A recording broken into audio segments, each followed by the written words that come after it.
할렐루야. 오늘도 새날이 밝아오는 새벽 기도 시간, 예수는 나의 힘이요. 아멘. 우리 사랑하는 하나님의 백성과 세계 만민 여러분, 살롬으로 인사드리며 이 새벽 기도 시간에도 하나님께서 이 종에게 부여한 선지자의 사명을 감당하기 위하여 이 비천한 종이 섰습니다.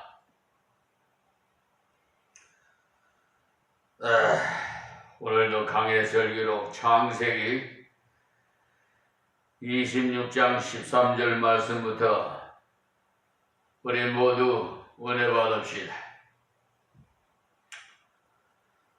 그 사람이 창대하고 왕성하며 마침내 거부가 되어, 여기 창대하고 왕성했다는 것을 보면 100배나 거둔 것을 가지고 남에게 주기도 하고 팔기도 하여 경영을 잘 했다는 것이, 받은 바 재산을 창고에 모아두려고만 생각지 마시고, 여러분들도 그것을 가지고 활용을 잘하고 운영을 잘 해야 합니다. 이 천한 정도 하나님께서 이곳에 보내주신 지도 23년째 되는 해가 됐는데, 보낼 만한 자를 보낸다고 모세에게 하신 말씀을 주셔서 힘을 가지고 힘을 얻어서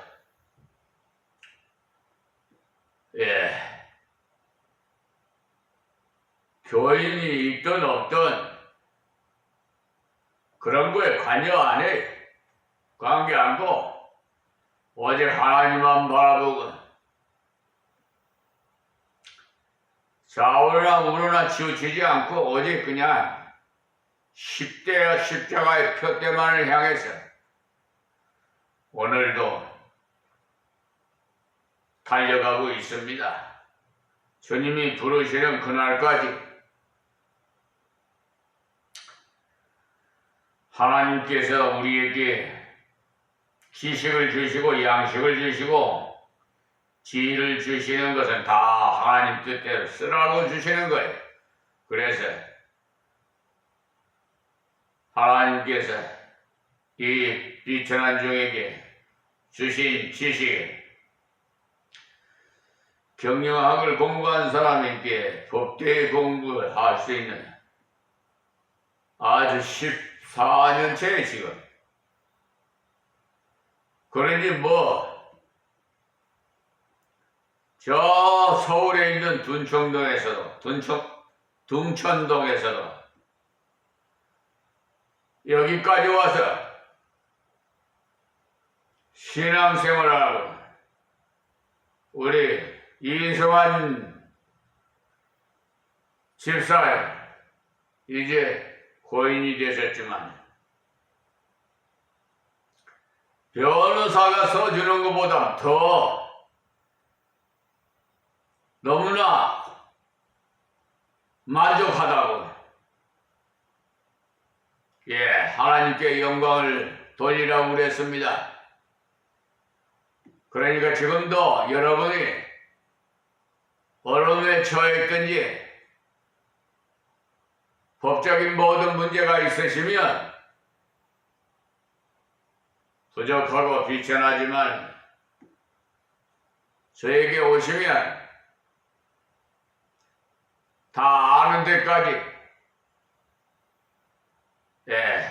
다 무료로 그저 그냥 써드릴 테니까 염려하지 마시고 다 오십시오. 또 교회를 성전을 성축할 때 땅만 버리지 말고 다른 나무 심지 말고 유실수를 심으라 해서 갖가지 유실수를 심었더니 해마다 그냥 풍성하게 열려요. 아주 그냥 지금 밖에는 대추나무가 그냥 대추가 주렁주렁 열려. 지나가는 분들마다 어떻게 이렇게 많이 열릴까? 그렇게 질문을 해서 하나님께서 열매 맺게 하시는 겁니다. 대추 수확할 때 오셔서 따라가십시오. 저는 그렇게 합니다. 네, 제가 몸이 좀 불편해서 따드리지는 못하지만 마음대로 따가세요. 복숭아도 무럭무럭 익어가고 사과도 익어가고 사과도 익어.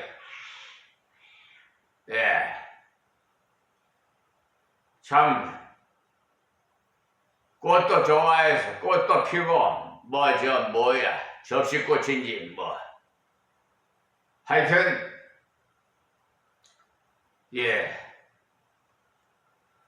빈틈없이 하나님께서 심게 하셔서 옥상에는 그냥 상추 같은 거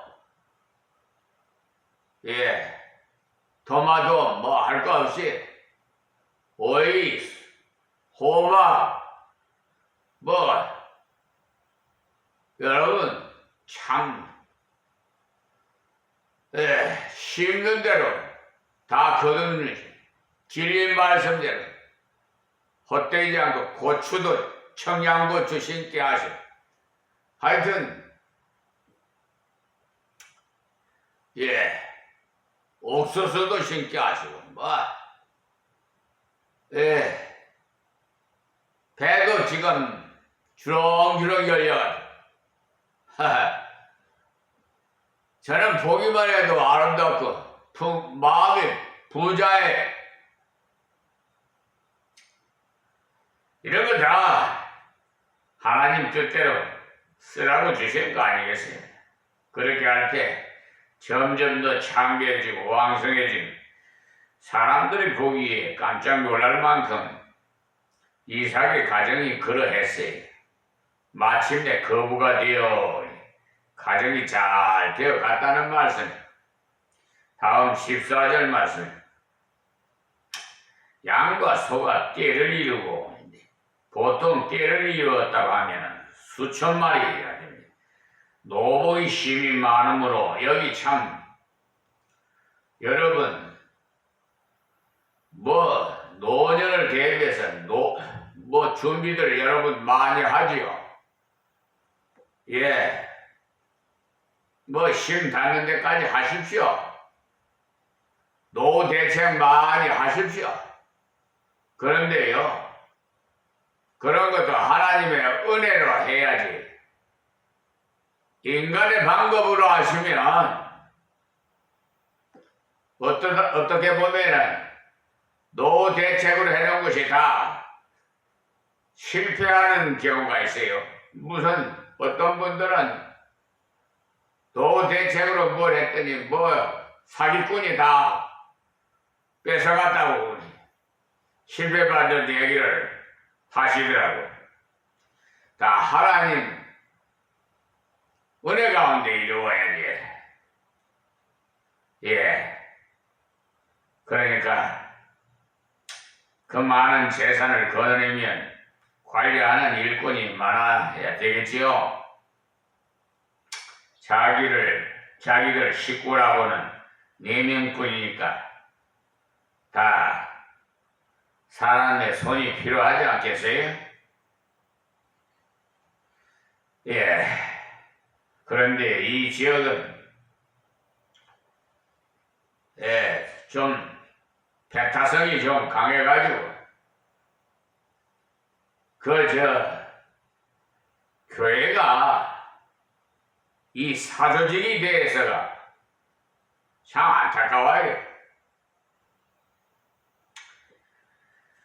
100년이 넘은 감리교회가 있지, 뭐 성공이니, 뭐 천주교니, 뭐 전등사, 불교니, 뭐 참 여기가 보통 견디기가 힘들어가지고 장로교가 와서 3개월, 오래 있어야 6개월 있다가 떠나는 곳입니다. 여기 다 보따리 싸가지고. 그렇기 때문에 참 하나님의 은혜 아니면 인간의 방법으로 여기에서 와서 목회 못해요.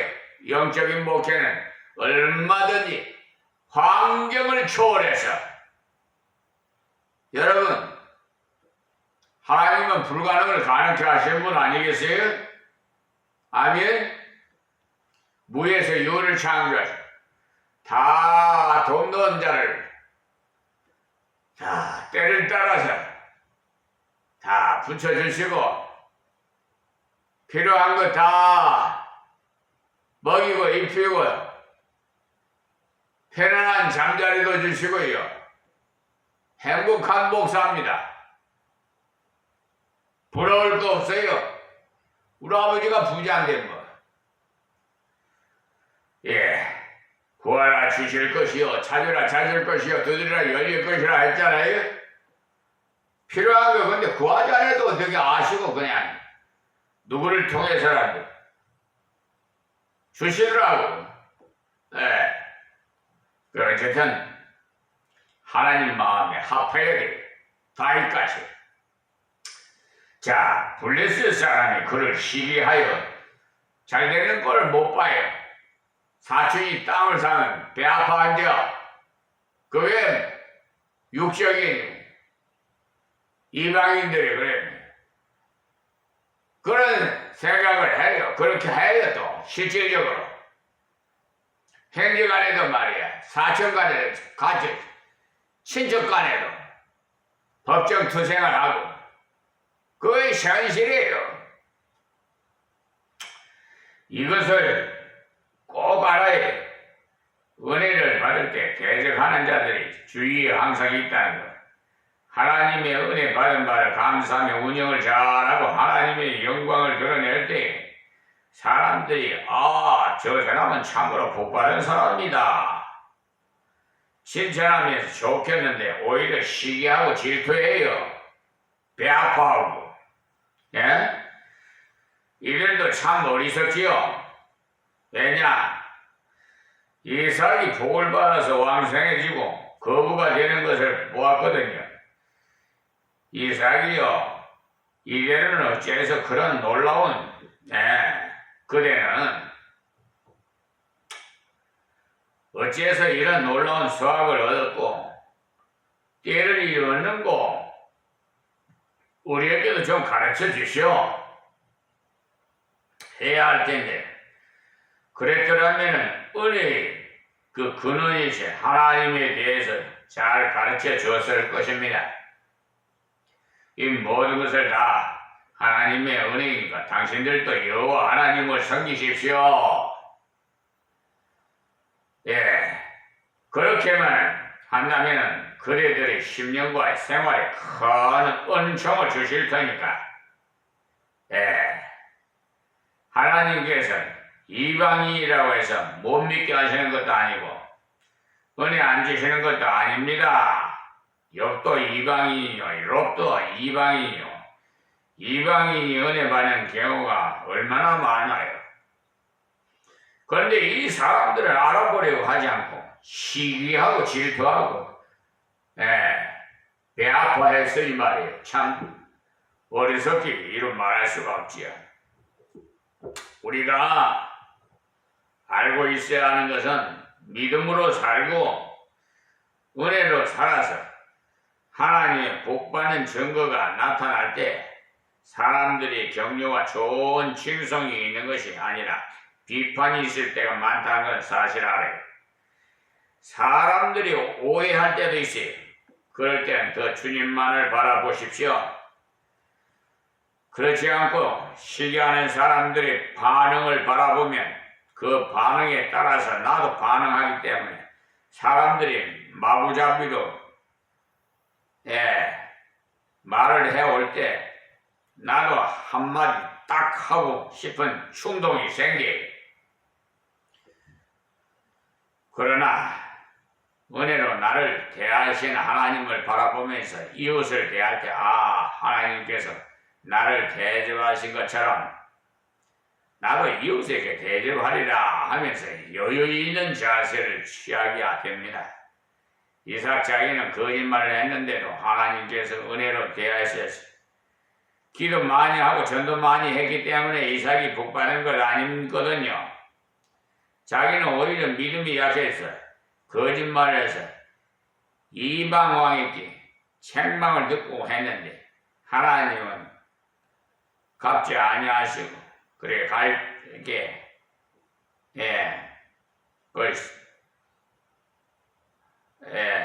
그런 행동에 책망하지 않으시고 당신의 약속대로 복을 주셨어요. 이 은혜를 마음 깊이 깨닫고 있다면 이방이 색깔을 내더라도 하나님께서 그러니까 성질을 내고 무슨 소리를 하더라도 오해로 성과를 내지만 하나님의 은혜를 입은 성도는 저들에게 사랑으로 대하리라 하는 마음으로 나아가면 그들이 싸울 상대가 되지 않습니다.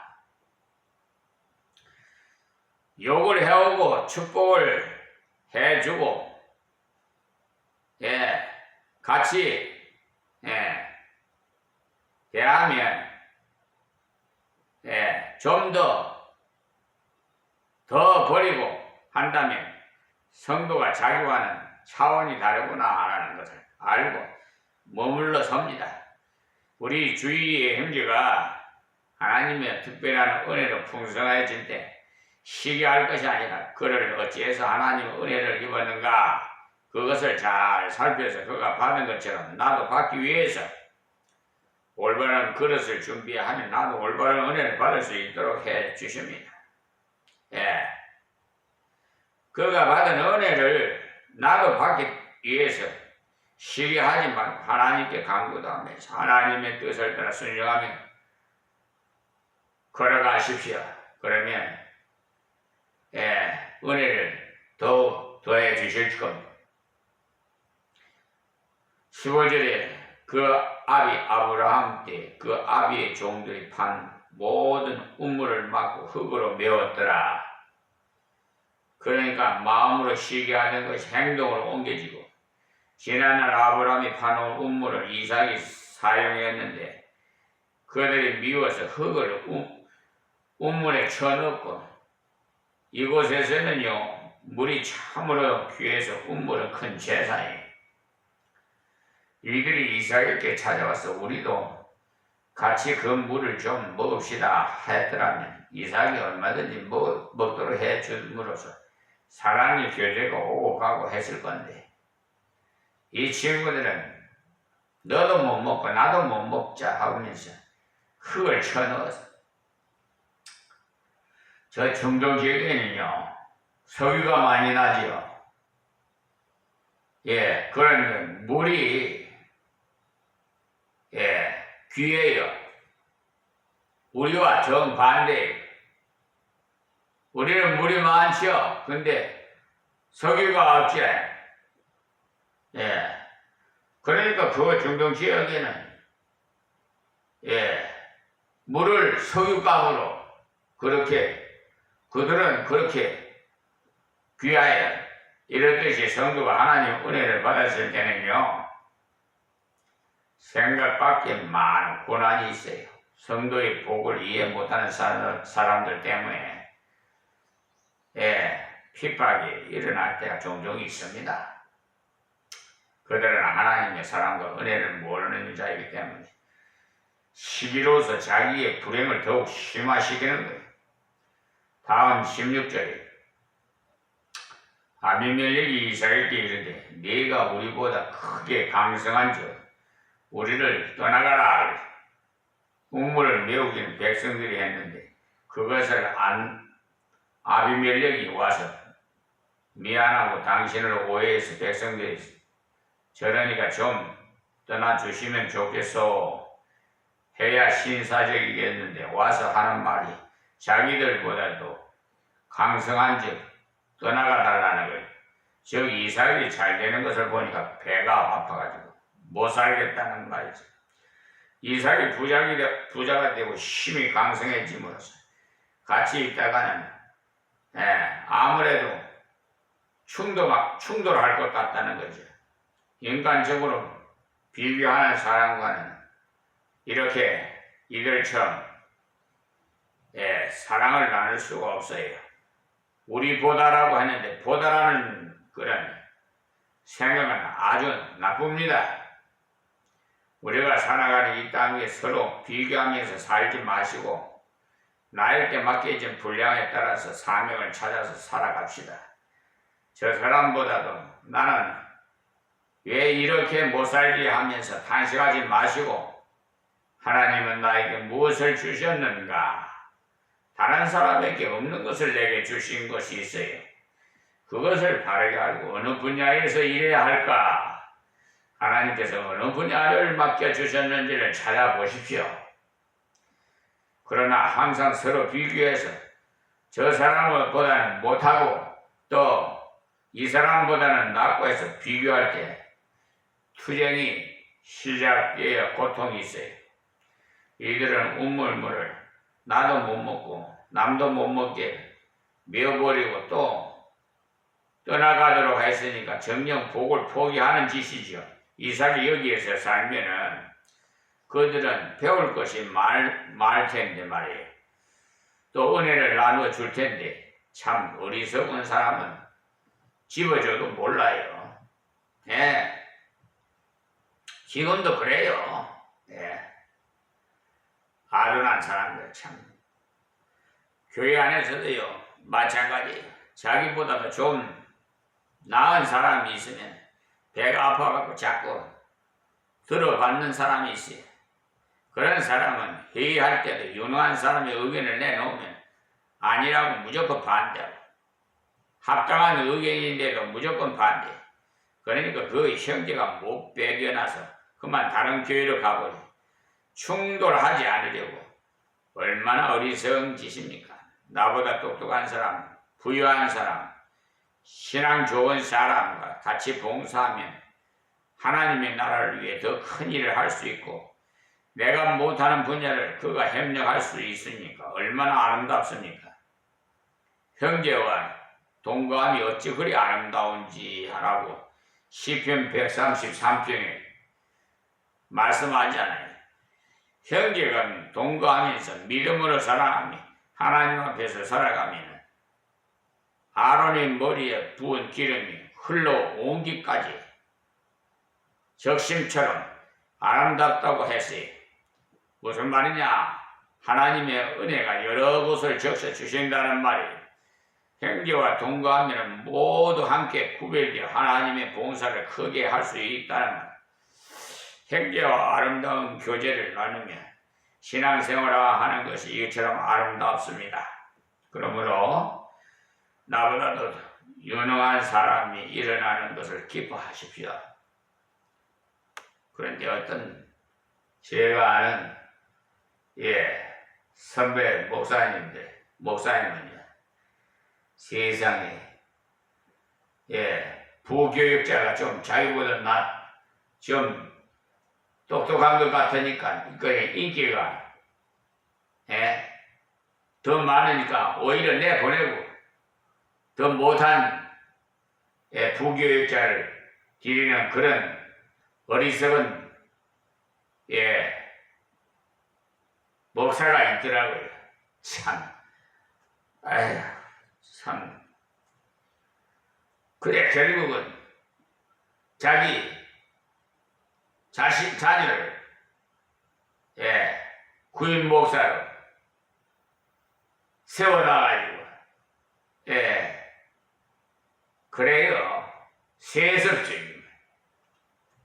그래 참 어느 교회라고 말은 못하겠습니다만 이 세상에서 그렇게 살더라도 하나님 앞에 가면 다 잘한 것과 잘못한 것 다 구별이 되고 책만 받게 되겠지요. 뭐. 이때 이성은 그들과 겨루며 보려고 하지 않고 아무 대꾸 없이 떠나갔어요. 하나님께서 떠나가실 때는 미련 없이 떠날 수 있어야 합니다. 여러분, 형제와 이웃과 사랑의 교제를 나누며 살았으면 좋겠지만은 미워하는 것보다 차라리 떠나는 것이 낫다는 화평을 유지하기 위해서라면 어떤 희생이라도 감당해야 돼. 약간의 물질적인 손해를 보더라도 화평하기 위해서는 양보하는 것이 좋습니다.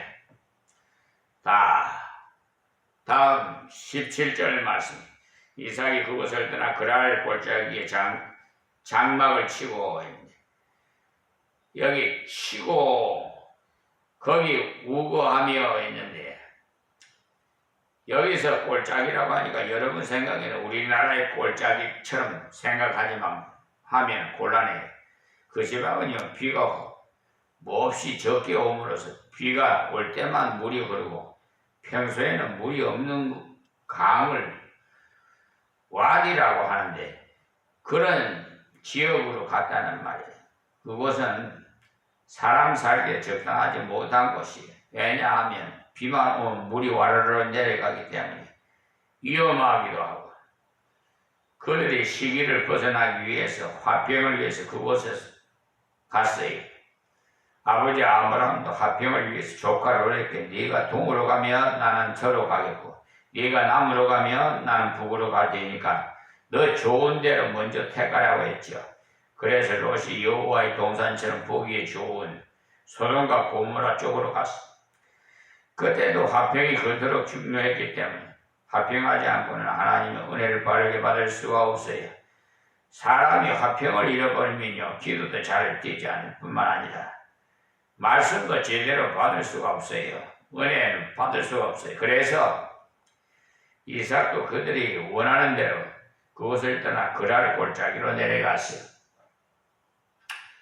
그 골짜기에 우거하며라고 한 것을 보면 잠시 머물 양으로 그곳에 장막을 친 모양이에요. 다음 18절에 그 아비 아브라함 때 팠던 우물들 다시 팠으니 이는 아브라함 죽은 후에 블레셋 사람이 그 우물들을 메었습니다. 이삭이 그 우물들의 이름을 아비에 부르던 이름으로 불렀더라. 그러니까 와디 같은 곳에 주로 샘을 잘 파요. 다른 곳보다는 지대가 좀 더 낮기 때문에 아버지가 파놓은 우물을 블레셋 사람이 못 떼먹게 다 메워버렸죠. 그 우물들 다시 팠어요. 이삭은 어렵고 고난이 있다고 해서 뒤로 물러가는 것이 아니라 하나님 주신 현재의 형편에서 자기가 가지고 있는 조건을 활용해서 최선을 다해서 걸어갔어요. 그런 사업을 했어요. 우물 파는 것을 사업입니다. 요사이 복잡해서 산에 가서 기도나 좀 해야겠다는 사람들이 간혹 있는데요. 낮에는 열심히 일하고 밤에 기도하십시오. 정상적으로 현재를 개척하기 위해서 최선을 다하십시오. 이삭은 포기 안 하세요. 다시 우물을 파고 그 이름을 아버지가 부르던 대로 불렀어요. 아버지께서 그러니까 하나님께서 아버지께 은혜 주시더니 내게도 주시는구나. 그 은혜는 끊임없이 나와 함께 하시는구나. 하나님의 은혜는 변함이 없더라는 것을 고백하는 것이죠. 역경 중에도 하나님을 바라보며 일해가는 자에게는 때를 따라 우물물을 주십니다. 은혜의 양식을 주십니다. 은혜의 물줄기를 대어 주십니다. 하나님께서 함께 하시니까 노력할 마음이 생겼어요. 끈기 있게 감당할 수 있어요. 만약에 하나님께서 용기를 주시지 않았다면 불안해서 음물 못 파지요. 헛수고할까봐 또 블레셋에 따라가서 시비를 붙이고 메우고 할까봐 말이에요. 그러나 이삭은 사람 눈치 살피지 않고 가는 곳마다 기도하고 음모 팠어요. 우리들도 역경 있게 그렇게 해야 됩니다. 한번 실패했으니까 또 실패할까봐 두렵다 해서 도전하지 않고 주저앉아 버리면 안 돼요. 여러분 하시는 사업이 실패봤다고 그걸 큰 경험으로 생각하고 그거로 더 도약해서 도전하십시오. 오늘은 여기서 말씀을 맺겠습니다. 하나님 고맙고 감사합니다. 주신 말씀 귀 있는 자는 다 들어서 은혜 받으시게 하옵시고 비난 받는 신앙생활 하게 하여 주옵소서. 이 복음의 말씀 널리 퍼져서 귀 있는 자들에게 복된 자들에게 또 복받을 만한 자들에게 하나님이여 택하시고 영광 받으시옵소서. 예수님의 이름으로 기도합니다. 아멘.